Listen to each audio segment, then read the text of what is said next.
सोचो, सभी देवताओं में दिखने वाले सबसे छोटे भगवान गणेश को इस सबसे पहले क्यों पूजा जाता है? शिव जी से भी पहले, भगवान विष्णु से भी पहले, देवी लक्ष्मी जी से भी पहले। आखिर क्यों? क्या है इसके पीछे का रहस्य जो महादेव ने खुद सभी देवताओं को बताया था? भाव भगति से कोई शरणागत आवे, संतति संपत्ति सब ही भरपूर पावे।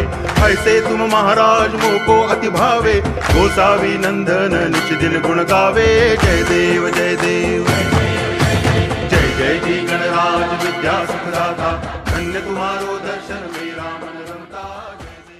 आज की ये कहानी सिर्फ एक कहानी नहीं, एक ऐसा सच है जो आपकी जिंदगी में हर काम की शुरुआत को बदल देगा। कैलाश पर्वत पर शाम का समय था, हवा एकदम शांत थी। पार्वती माता अपने कक्ष में स्नान कर रही होती है। बाहर कोई पहरेदार नहीं था तो उन्होंने अपने उपटन से एक सुंदर बालक का निर्माण किया और उनसे कहा, उस बालक में प्राण डाले और कहा, तुम मेरे पुत्र हो और जब तक मैं यहाँ से बाहर न आऊं किसी को भी अंदर मत आने देना। और वो बालक था गणेश। थोड़ी देर बाद ही महादेव वहाँ पर आते हैं।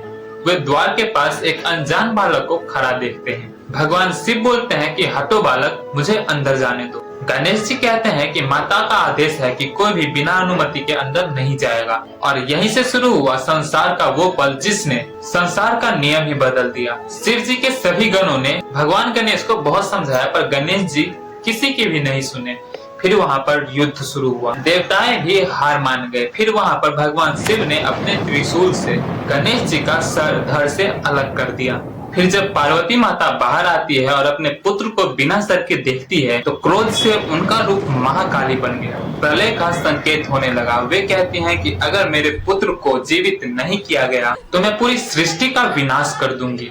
सब देवता डर गए और तभी सभी ने मिलकर इसका सॉल्यूशन निकाला। तब भगवान विष्णु जी को उत्तर दिशा में सबसे पहला जीव मिला, वो था हाथी का छोटा बच्चा। उस हाथी के बच्चे का सर भगवान गणेश पर लगाकर स्थापित किया गया। गणेश जी पुनर्जीवित हुए और तब हुआ सबसे बड़ा घोषणा। शिव जी बोले कि आज से ये मेरा पुत्र नहीं, सभी देवताओं से बड़ा होगा। सबसे ऊंचा दर्जा श्री गणेश का होगा। इसकी पूजा किए बिना कोई भी कार्य सफल नहीं होगा। यही विघ्नहर्ता है और यही बुद्धि का देवता है। गणेश जी को भगवान शिव से ये वरदान मिला और यहीं से गणेश जी बने प्रथम पूज्य विघ्नहर्ता, बुद्धि के दाता। गणेश जी का रूप हमें यह बताता है, हाथी का सर यानी बड़ी सोच, बड़े बड़े कान यानी कि ज्यादा सुनो, छोटी आंखें फोकस का प्रतीक है, मोदक जो वे खाते हैं, मेहनत का मीठा फल, छोटा वाहन चूहा मतलब अपने मन को कंट्रोल करो। इसलिए हर काम से पहले गणेश जी की पूजा का यह मतलब है, पहले अपनी बुद्धि,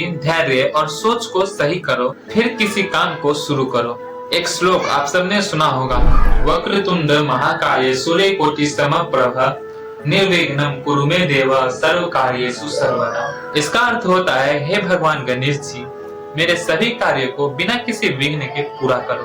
पर क्या आप जानते हो कि एक बार देवताओं में एक शर्त लगी थी कि जो कोई भी इस दुनिया का सबसे पहले एक चक्कर लगाकर वापस आ जाएगा वही सबसे पहले इस दुनिया में पूजा जाएगा। सभी के विशाल विशाल वाहन जो कि उड़ सकते थे वे सभी बहुत जल्दी पहुंच गए, चले गए वहां से दुनिया का चक्कर लगाने। पर श्री गणेश का वाहन मूषक जो उड़ ही नहीं सकता था, कैसे किसी का चक्कर लगाता।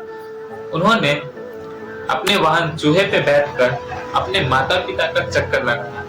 जब सभी देवी देवता वापस आते हैं तो गणेश जी को वहीं पाया जाता है। तो गणेश जी से पूछा गया कि तुम तो यहीं थे, तुम यहाँ से हिले ही नहीं, तो तुमने जीता कैसे और यहाँ पहले आए कैसे?